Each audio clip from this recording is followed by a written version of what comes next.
This is a question for Dan McClellan, and I honestly hope he sees this, and I am genuinely asking in good faith. All right, let's see it.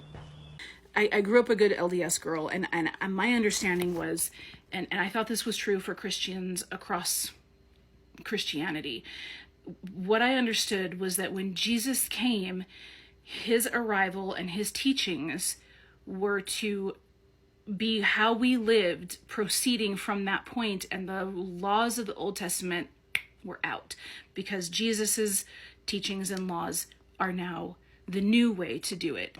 So there are actually a few different ways to think about that, because largely, yes, whatever Jesus said goes. But within the Gospel of Matthew, for instance, Jesus says it's all still relevant. In fact, I'm going to escalate these laws. Your righteousness must exceed the righteousness of the Pharisees. And then you have heard that Moses said this. Well, I tell you this. And so it's not just a simple question of replacing one with the other. And elsewhere, you have in the book of Acts, chapter 15, the Jerusalem Council, for instance, where they basically say, you don't have to follow the law of Moses, except for these four things. You have to abstain from sexual immorality, from idolatry and things offered to idols, and from things strangled, and from blood. And so that is the articulation of a new set of laws. And then for others, whatever Jesus repeated of the law of Moses in the New Testament is what remains in effect. And then for others, you get rid of the entire Hebrew Bible and all the law of Moses. So for instance, this is what Marcion was doing in the early 2nd century CE.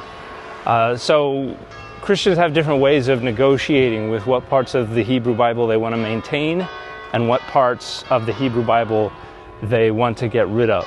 And while it's fairly consistent regarding what remains and what has been replaced, the rationalization for why is different from Christian to Christian. And so beyond studying the Old Testament as far as historical context and what led up to everything ushering in the arrival of Christ, and then everything also that happened in his life and ended up in his death and resurrection, beyond studying the Old Testament for historical context, we should not be studying it for like how to live or rules of life and things like that, but we should be instead focusing on the teachings of Christ for that. And so it's very confusing to me when I hear Christians throwing out Old Testament doctrine as how we should be living, because the whole point of Jesus was to do away with that. So this is what's discussed in the books of Timothy, the idea that all Scripture is useful for reproof and for instruction in righteousness and all that kind of stuff. This is probably precisely about the preservation of the Hebrew Bible and the need to find counsel in the text of the Hebrew Bible, perhaps in light of the debates with Marcion and his followers regarding the rejection of the Hebrew Bible. But this also points out the negotiability and the multivocality of the Bible.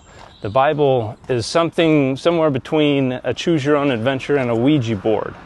It is a very dynamic, flexible collection of guidance and authority, and so it can be whatever you need it to be. If you need it to endorse Christian nationalism, well, you go find some of the more ethnocentric texts from the Hebrew Bible. If you need it to endorse feeding the poor, well, you go to almost anything Jesus said.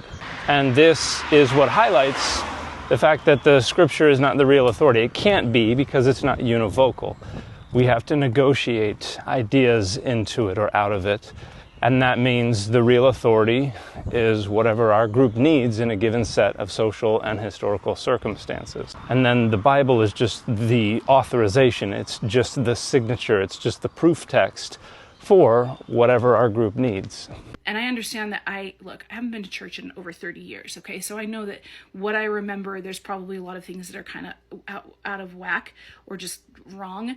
And then it also could be that I misunderstood when I was a kid, because I quit going to church at like 21. So again, it's been a long time.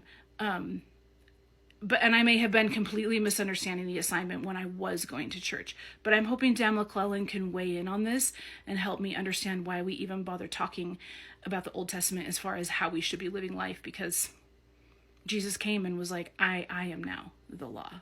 So that's confusing to me. That's all. I don't think it has to do so much with misunderstanding as it has to do with trying to think critically about a worldview that relies on the scriptures being negotiable and flexible, while at the same time telling you the scriptures are non-negotiable and not flexible. So it is not a consistent worldview, and that leads to the kind of cognitive dissonance that you're talking about. So it's not a shortcoming on your part, it's more of a shortcoming on the part of the people who have been trying to enforce these teachings without themselves thinking critically about them. It's retreating to the identity politics and not thinking critically about these things. And that is what drives people frequently in their childhood to have to try to grapple with these inconsistencies and these contradictions. So yeah, I don't think it's your fault or your problem or your misunderstanding at all. And the fit for this video has been spot number 1 cover.